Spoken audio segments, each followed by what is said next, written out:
ஒரு மரணம் நிகழ்ந்தது.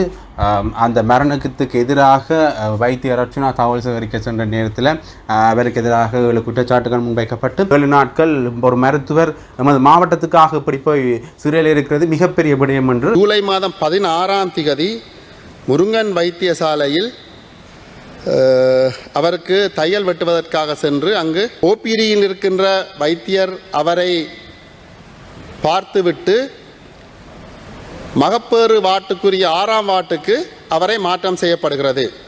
சிந்துயா 2:30 மணியளவில் 6ஆம் வார்டுக்கு அவர் 6:45 மணியளவில் சிந்துயா என்ற அந்த இறந்த அந்த பெண்மணி தன்னுடைய கணவருக்கு தொலைபேசி அழைப்பை ஏற்படுத்தி குழந்தை வைத்திய நிபுணர் வைத்தியர் கௌசல்யா அவர்கள் 6ஆம் வார்டிற்கு இரத்தம் நிலத்தில் சிந்தி மார்பிளில் சிந்தி காணப்பட்ட போது கௌசல்யா டாக்டர் அதன் பிற்பாடு வைத்தியருக்கும் 5 பேர் கொண்ட குழு அந்த விசாரணை செய்யும்படி 3ஆம் தேதி வடமாகாண சுகாதார அமைச்சினுடைய செயலாளர் எழுத்து மூலமாக தெரிவித்திருக்கிறார். இந்த 5 பேரையும் உடனடியாக பணியிடை நீக்கம் செய்து அவர்களுக்குரிய விசாரணையை முழுமை செய்து நீதிமன்றம் ஊடாக வாகன விபத்தின் மூலமாக இந்த நோயாளி அனுமதிக்கப்பட்டார் என்ற பதிவை செய்திருக்கிறார்கள். அவர் சுயினம் காரணமாக அனுமதிக்கப்பட்டவரை வளமையில் என்னுடைய தொலைபேசிக்கு பதில் கூறுவீர்கள். அன்று ஏதோ ஒரு வேலைப்பளு தேர்தல் காரணமாக ஆன்சர் பண்ணவில்லை. அந்த நேரத்தில் வைத்தியர் அர்ச்சுனா என்ற வைத்தியர் எங்களுக்காக அவர் வந்து 7 நாள் சிறையில் இருந்திருக்கிறார் என்ற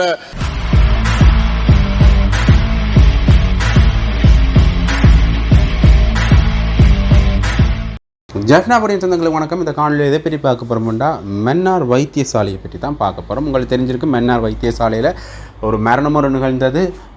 அந்த மரணத்துக்கு எதிராக வைத்தியர் அர்ச்சுனா தகவல் சேகரிக்க சென்ற நேரத்தில் அவருக்கு எதிராக 7 குற்றச்சாட்டுகள் முன்வைக்கப்பட்டு அவர் 7 நாள் சிறையில் இருந்தவர். உண்மையிலேயே இந்த விஷயம் பலராலும் பல கேள்விகள் எழுப்பியிருந்தது. அந்த வைத்தியசாலைக்கு எதிராக கேள்விகள் எழுப்பப்பட்டன. அந்த வகையில் இன்றைக்கு பாராளுமன்றத்தில் சார்ல்ஸ் நிர்மலநாதன் எம்பி இந்த விஷயம் தொடர்பாக கதைச்சிருக்கிறார். அது மட்டும் இல்லாமல் அந்த வைத்தியசாலைக்கு எதிராக ஊழல் குற்றச்சாட்டுகள் இருப்பதாக அவர் கூறி, அது மட்டும் இல்லாமல் அது நிரூபிக்கப்பட்டதன் பின்னர் அதற்கு தகுந்த நடவடிக்கை எடுக்க வேண்டும் என்று சுகாதார அமைச்சர்கிட்ட கேட்டிருக்கார். அது மட்டும் இல்லாமல் வைத்தியர் அர்ச்சுனாவையும் புகழ்ந்து அங்கே பேசியிருந்தவர். 7 நாட்கள் ஒரு மருத்துவர் நமது மாவட்டத்துக்காக இப்படி போய் சிறையில் இருக்கிறது மிகப்பெரிய விடயம் என்று வைத்தியர் அர்ச்சுனாவையும் புகழ்ந்து பேசியிருந்தவர். அது தொடர்பாகத்தான் இந்த காணொலி அமையப்போது. உண்மையிலேயே அவர் சொன்ன விஷயங்களையும் நான் இந்த காணொலியை இணைச்சிருக்கேன். அந்த காணொலியை பார்த்து வாங்க. பிரதி சபாநாயகர்களே, இன்று மிக முக்கியமாக சுகாதார அமைச்சினுடைய இன்றைய விவாதத்தில் சுகாதாரத்துறை விடயம் தொடர்பாக பேசுவதற்கு சந்தர்ப்பம் வழங்கியமைக்கு நன்றியை தெரிவித்துக் கொள்கிறேன். முதலில் கௌரவ அமைச்சர் அவர்களே, நீங்கள் ஒரு மிகவும் பொறுப்பான நேர்மையான அமைச்சராக இன்று வரை நான் பார்த்திருக்கிறேன். அந்த வகை இதற்குரிய சரியான தீர்வையும் நீங்கள் வழங்குவீர்கள் என்று நான் நம்புகிறேன். கௌரவ அமைச்சர் அவர்களே, திருமதி மரியராஜ் சிந்துஜா என்ற அந்த பட்டதாரி இளம் தாய் 27 வயது, தம்பனைக்குளம், மன்னார் மாவட்டத்தைச் சேர்ந்தவர். இவர் கடந்த ஜூலை மாதம் 9ஆம் தேதி மன்னார் மாவட்ட வைத்தியசாலையில் சத்திர சிகிச்சை மூலம் குழந்தை பெற்றுள்ளார். பிற்பாடு ஜூலை 11ஆம் தேதி அவர் வீடு திரும்பியுள்ளார். பின்னர் ஜூலை மாதம் 16ஆம் தேதி முருங்கன் வைத்தியசாலையில் அவருக்கு தையல் வெட்டுவதற்காக சென்று அங்கு தையலும் வெட்டியிருக்கின்றார். பிற்பாடு ஜூலை 27ஆம் தேதி அதிக இரத்தப்போக்கு காரணமாக முருங்கன் வைத்தியசாலையில் அவர் அனுமதிக்கப்பட்டிருக்கிறார். முருங்கன் வைத்தியசாலை அனுமதிக்கப்பட்ட சிந்துஜா 27ஆம் தேதி அதிக குருதிப்போக்கு காரணமாக மன்னார் மாவட்ட பொது வைத்தியசாலைக்கு மாற்றப்பட்டுள்ளார். மன்னார் மாவட்ட பொது வைத்தியசாலைக்கு 28ஆம் தேதி அதிகாலை 2:05 மணியளவில் அவர் ஓபிடியில் இருக்கின்ற வைத்தியர் அவரை பார்த்துவிட்டு மகப்பேறு வார்டுக்குரிய 6ஆம் வார்டுக்கு அவரை மாற்றம் செய்யப்படுகிறது. சிந்துயா 2:30 மணியளவில் 6ஆம் வார்டுக்கு அவர் மாற்றப்பட்ட போது அங்கு வைத்தியர் இருக்கவில்லை, 4 தாதியர்கள் மாத்திரமே இருந்தார்கள். அப்பொழுது தாதியர்கள் மூலமாக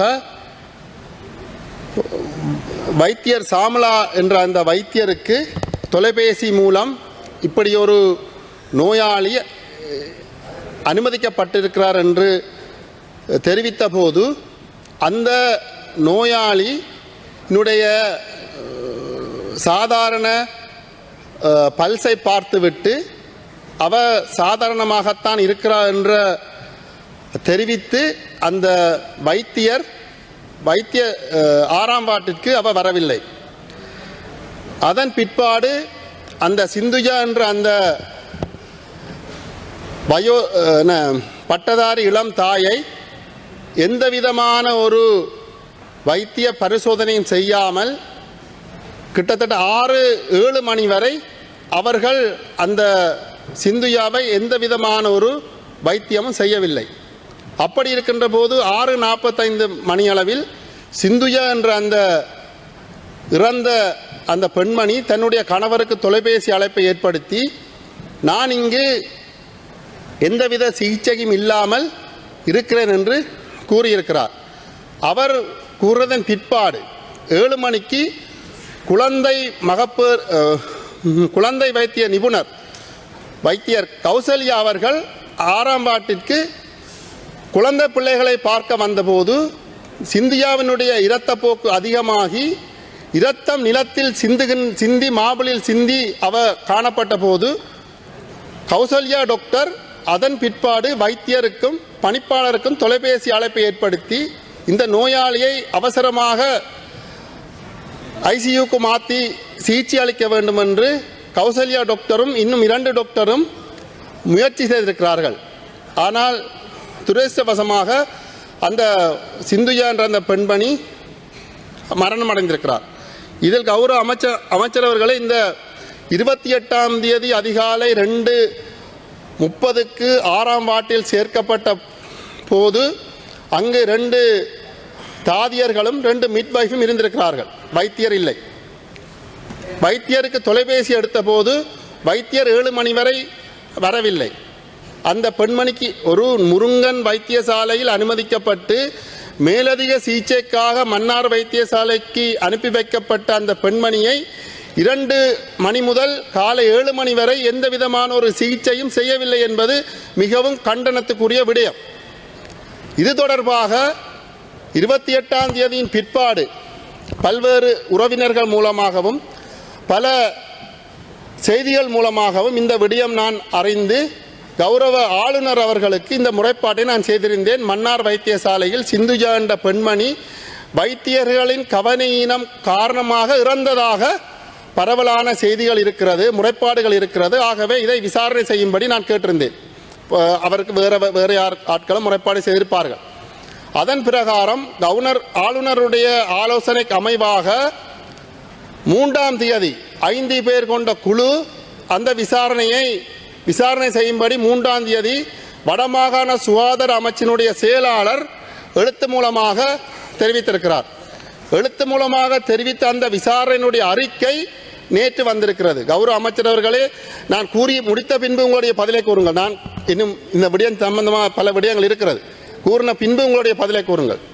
அந்த நேற்று அந்த அறிக்கை வந்திருக்கிறது. ஒரு வைத்தியசாலையில் ஒரு இளம் தாய் பட்டதாரி வைத்தியர்களுடைய கவனீனம் காரணமாக இறந்திருக்கிறார் என்ற செய்தி இருந்தது. ஆனால் நான் உங்களுக்கு தொலைபேசி எடுத்திருந்தேன். வழமையில் நீங்கள் என்னுடைய தொலைபேசிக்கு ஆன்சர் பண்ணுவீர்கள், அன்று பண்ணவில்லை. இது தொடர்பாக நான் உங்களை நேரில் சந்தித்து கூட 2 தினங்களுக்கு முன்பாக நான் முறைப்பாடு செய்திருந்தேன். ஆளுநர்களுக்கு தொலைபேசி தெரிவித்திருந்தேன். விசாரணை நேற்று முடிந்து ஆரம்ப கட்ட விசாரணையினுடைய அறிக்கை வந்திருக்கிறது. அந்த அறிக்கையில் தெளிவாக குறிப்பிடப்பட்டிருக்கிறது, அந்த வைத்தியசாலையில் இருந்த அந்த 2 நர்ஸ்மாரும் 2 மிட்வைஃப்களும் தங்களுடைய கடமையை சரியாக செய்யவில்லை என்ற அந்த ரிப்போர்ட் வந்திருக்கிறது. ஒரு வைத்தியர்களுடைய வைத்தியசாலையில் நடைபெறுகின்ற ஒரு சில விடயங்கள் தொடர்பாக உடனடியாக எங்களுடைய கருத்துக்களை கூற முடியாது. ஒரு விசாரணை நடைபெற்றதன் பிற்பாடுதான் எங்களுடைய கருத்துக்களை கூற முடியும். அந்த வகையில் நேற்று அந்த அறிக்கை வந்திருக்கிறது. நான் உங்களிடம் நேரடியாக முறைப்பாடு செய்திருந்தேன், சரியான முறையில் இதற்குரிய விசாரணை நடைபெற வேண்டும் என்று. ஆனால் என்னுடைய கேள்வி, வைத்திய நிபுணர் குழந்தை வைத்திய நிபுணர் கௌசல்யா அவர்கள் 6ஆம் வார்டுக்கு காலை 7 மணிக்கு வந்தபோது வைத்தியசாலை 6ஆம் வார்டில் யாரும் இருக்கவில்லை. வைத்தியரும் இருக்கவில்லை, மிட்வைஃபும் இருக்கவில்லை, நர்ஸும் இருக்கவில்லை. ஆகவே மிகவும் ஒரு வைத்தியர்களுடைய கவனீனம் காரணமாக என்னை பொறுத்தவரையில் அந்த பெண்மணி கொலை செய்யப்பட்டிருக்கிறார் என்பதுதான் என்னுடைய கருத்தாக இருக்கிறது. நான் கௌரவ அமைச்சரவர்களை இந்த விடயம் தொடர்பாக மாகாண ஆளுநருடைய அதிகாரங்கள் ஆரம்பகட்ட விசாரணை மட்டும்தான்.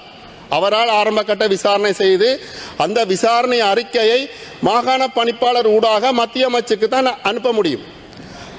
என்னுடைய முதலாவது கேள்வி, இந்த 5 பேரையும் உடனடியாக பணியிடை நீக்கம் செய்து அவர்களுக்குரிய விசாரணையை முழுமை செய்து நீதிமன்றம் ஊடாக அவர்களுக்கு தண்டனை வழங்கப்பட வேண்டும் என்பது என்னுடைய முதலாவது கேள்வியாக இருக்கிறது.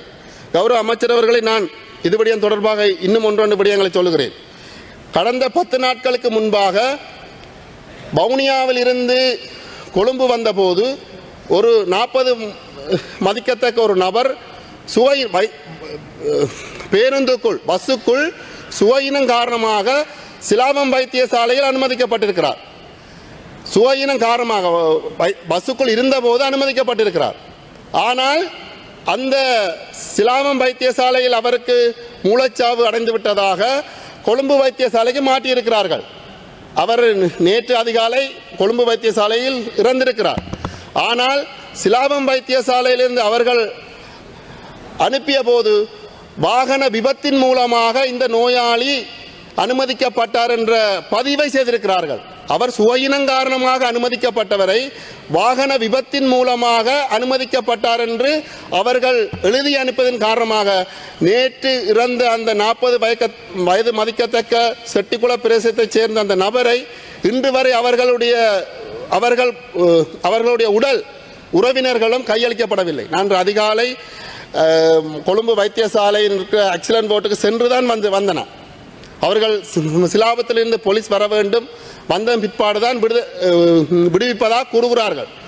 அங்கிருக்கிறவர்களுடைய பிழை இல்லை. அலாவத்தை சிலாபம் வைத்தியசாலையில் அவர்கள் எழுதி அனுப்பியது சுவையினம் காரணமாக வைத்தியசாலை அனுமதிக்கப்பட்டவரை விபத்தின் மூலமாக அனுமதிக்கப்பட்டார் என்று எழுதிய வசனத்துக்காக நேற்று முதல் உறவினர்கள் கொழும்பில் தங்கி அவர்கள் உடலை பெறுவதற்கு மிகவும் சிரமப்பட்டு கொண்டிருக்கிறார்கள்.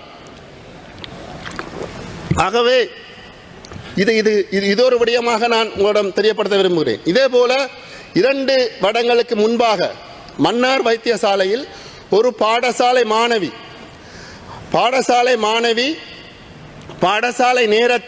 பாடசாலை நேரத்தில் வைத்தியசாலையினுடைய ஓபிடி பிரிவுக்கு சென்று அங்கு வைத்தியம் பெறுவதற்காக சென்றிருக்கின்றார். அங்கு சென்ற போது அங்கு ஓபிடி வைத்தியசாலையில் இருந்த வைத்தியர் அந்த பாடசாலை மாணவியை மிகவும் தரக்குறைவாக பேசியும் அவர்களுடைய கிராமத்தை தரக்குறைவாக பேசியும் அந்த வைத்தியர் அந்த பாடசாலை மாணவியிடம் தெரிவித்திருக்கிறார். அந்த பாடசாலை மாணவியினுடைய தகப்பன் என்னிடம் முறையிட்டிருந்தார். நான் அந்த தகப்பனை நேரடியாக வைத்தியசாலைக்கு அழைத்து சென்று அப்போதிருந்த பணிப்பாளரிடம் இவருடைய முறைப்பாட்டை நான் தெரிவித்திருந்தேன்.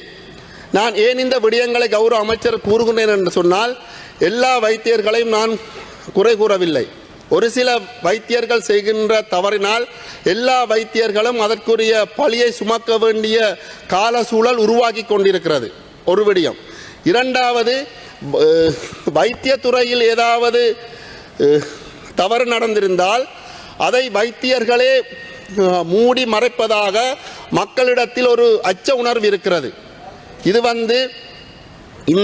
இந்த விசாரணை சிந்துயாவினுடைய மரணத்தின் மூலம் நடைபெறுகின்ற விசாரணையின் மூலமாக இந்த செயற்பாடுகள் எதிர்காலத்தில் நடைபெறாமல் இருக்க வேண்டும் என்பதுதான் என்னுடைய கருத்தாக இருக்கிறது. இந்த சந்தர்ப்பத்தில் நான் உங்களிடம் வினயமாக கேட்டுக்கொள்வது, இந்த சிந்துஜாவினுடைய கொலைக்கு உரிய தண்டனை வழங்கப்பட வேண்டும். அந்த 5 பேரையும் உடனடியாக பணியிடை நீக்கம் செய்ய வேண்டும். அதே போன்று அரச வைத்தியசாலைகளில் பொதுவாக அங்கு ஒரு சிலர், நான் எல்லாரையும் கூறவில்லை, ஒரு சிலர், அது வைத்தியர்களாக இருக்கலாம், அல்லது தாதியர்களாக இருக்கலாம், அல்லது மிட்வைஃப்களாக இருக்கலாம், அல்லது சிற்றூழியர்களாக இருக்கலாம், அவர்களுடைய வார்த்தை பிரயோகங்கள் அங்கு வைத்தியம் பெற செய்கின்ற நோயாளர்களுக்கு மிகவும் ஒரு ஆத்திரமூட்டுகிற செயல்பாடாக இருக்கிறது. அவர்களுடைய வார்த்தை பிரயோகங்கள் மிகவும் தரைக்குறைவற்றதாக இருக்கிறது. ஆகவே இதையும் நீங்கள் கவனத்தில் எடுக்க வேண்டும், அதற்குரிய வழிவகைகளை செய்ய வேண்டும். அடுத்ததாக வைத்தியத்துறையில், அரச வைத்தியசாலைகளில் ஒரு தவறின் மூலமாக ஏதோ ஒரு சம்பவம் நடந்தால் அதை முறைப்பாடு செய்வதற்கு ஒரு தனியான அலகொண்டு உருவாக்கப்பட வேண்டும் கௌரவ அமைச்சர் அவர்களே. ஏனென்றால் நாங்கள் சென்று முறைப்பாடு செய்கின்ற போது அந்த வைத்திய பணிப்பாளரிடம் தான் நாங்கள் முறைப்பாடு செய்கின்றோம். அவர் பணிப்பாளரும் அங்கு இருக்கின்ற வைத்தியர்களோ, அங்கு பணிபுரிகின்ற ஊழியர்களோ, தாதியர்களோ அவருடன் நெருங்கிய தொடர்பில் இருக்கிறார்கள். ஆகவே அந்த விசாரணை அந்த வைத்தியசாலையில் அப்படியே மழுங்கடிக்கப்படுகிறது. ஆகவே இந்த விடயங்கள் தொடர்பாக ஆளுநர் அவர்கள் ஆரம்ப கட்ட விசாரணையை முடித்திருக்கிறார். அதற்குரிய கொப்பி இன்றைக்கு உங்களுடைய அமைச்சுக்கு அனுப்பி வைக்கப்படும். ஆனால் ஆளுநருக்கு அதிகாரம் இல்லை. வைத்தியரை பணியிடை நீக்கம் செய்வதற்கோ இடமாற்றம் செய்வதற்கோ அதிகாரம் ஆளுநருக்கு இல்லை. ஆகவே இந்த விடயங்கள் தொடர்பாக கௌரவ அமைச்சர் அவர்களே நீங்கள் சரியான ஒரு முடிவு சொல்ல வேண்டும். அதே நேரத்தில் நான் இன்னொரு விடயத்தை நான் கூற விரும்புகின்றேன். அன்று இந்த சம்பவம் நடந்ததன் பிற்பாடு எனக்கு முறைப்பாடு கிடைத்திருந்தது. நான் ஆளுநருக்கு தெரிவித்திருந்தேன், உங்களுக்கு தொலைபேசி எடுத்திருந்தேன். நீங்கள் வளமையில் என்னுடைய தொலைபேசிக்கு பதில் கூறுவீர்கள். அன்று ஏதோ ஒரு வேலைப்பளு தேர்தல் காரணமாக ஆன்சர் பண்ணவில்லை. அந்த நேரத்தில் வைத்தியர் அர்ச்சுனா என்ற வைத்தியர் மன்னார் வைத்தியசாலைக்கு விஜயம் செய்திருக்கிறார். அவர் இரவு 6ஆம் வார்டுக்குள் போனது அல்லது வைத்தியர்களுடன் முரண்பட்டது விடயம் தொடர்பாக அவர் அப்படி நடந்ததை நான் ஏற்றுக்கொள்ளவில்லை. ஆனால் மன்னாரில் இப்படி ஒரு சம்பவம் நடந்ததாக அவர் கேட்டதுக்கு அமைவாக, அவர் வைத்தியர்களுக்கு இடையூறு விளைவித்தார்கள் என்ற இதுக்கு அமைவாக அவர் 7 நாள் சிறைச்சாலையில் இருந்திருக்கிறார். மன்னார் மக்களை பொறுத்தவரையில் அவர் சரியோ புலியோ, அவர் உள் சென்றது அந்த நேரம் சரியோ பிழையோ, ஆனால் எங்களுக்காக அவர் 7 நாள் சிறையில் இருந்திருக்கிறார் என்ற இதற்கு மன்னார் மக்கள் நேற்று அவரை பிணையில் விடுதலை செய்த போது தங்களுடைய நன்றியை தெரிவித்திருக்கிறார்கள். என்னுடைய கருத்தும் அதாகத்தான் இருக்கிறது. அவர் அந்த நேரத்தில் அந்த வைத்தியசாலைக்குள் உள் சென்றது, வைத்தியர் அந்த இரவு நேரத்தில் உள் சென்றதை நான் சரியென இங்கே கருத்து முன்வைக்கவில்லை. ஆனால் ஒரு வைத்தியராக அவர் அந்த சம்பவம் தொடர்பாக நான் நியாயப்படுத்த, ஆனால் இந்த விடயத்திற்காக அவர் 7 நாள் சிறையில் இருந்திருக்கிறார் ஒரு வைத்தியர். ஆகவே மன்னாருடைய இந்த விடயம் தொடர்பாகவும் நான் அவருக்கு நன்றியை கூறிக்கொள்வதோடு, இந்த நேரத்தில் உங்களுடைய நடவடிக்கை என்பது மிகவும் முக்கியமான விடயமாக இருக்க வேண்டும் என்று நான் இந்த சபையினூடாக உங்களை கேட்டுக்கொள்கிறேன். நன்றி.